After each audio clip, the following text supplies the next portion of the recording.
ಬಾಗಲಕೋಟೆಯಲ್ಲಿ ಶಿವಾಜಿ ಜಯಂತಿಯ ಸಂದರ್ಭದಲ್ಲಿ ಕೆಲವು ದೇಶದ್ರೋಹಿಗಳು ಮೆರವಣಿಗೆ ಮೇಲೆ ಕಲ್ಲು ತೂರಾಟವನ್ನು ನಡೆಸಿದರು. ಇವರು ಯಾರು ಅನ್ನೋದನ್ನು ಈಗಾಗಲೇ ಪೊಲೀಸರು ಪತ್ತೆ ಹಚ್ಚಿದ್ದಾರೆ. ನಾನು ಮಾನ್ಯ ಮುಖ್ಯಮಂತ್ರಿಗಳಲ್ಲಿ ಹಾಗೂ ಗೃಹ ಸಚಿವರಲ್ಲಿ ನಾನು ಆಗ್ರಹಪಡಿಸ್ತೇನೆ, ಇಂಥ ದೇಶದ್ರೋಹಿಗಳನ್ನು ತತ್ಕ್ಷಣ ಒದ್ದು ಒಳಗಾಕುವಂಥ ಕೆಲಸ ಮಾಡಬೇಕು.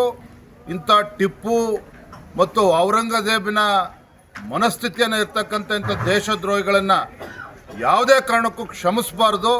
ಇಂಥವ್ರಿಗೆ ತಕ್ಕ ಪಾಠವನ್ನು ಕಲಿಸಬೇಕು ಅಂತೇಳಿ ನಾನು ಈ ಸಂದರ್ಭದಲ್ಲಿ ಆಗ್ರಹವನ್ನು ಪಡಿಸ್ತಾ ಇದ್ದೇನೆ.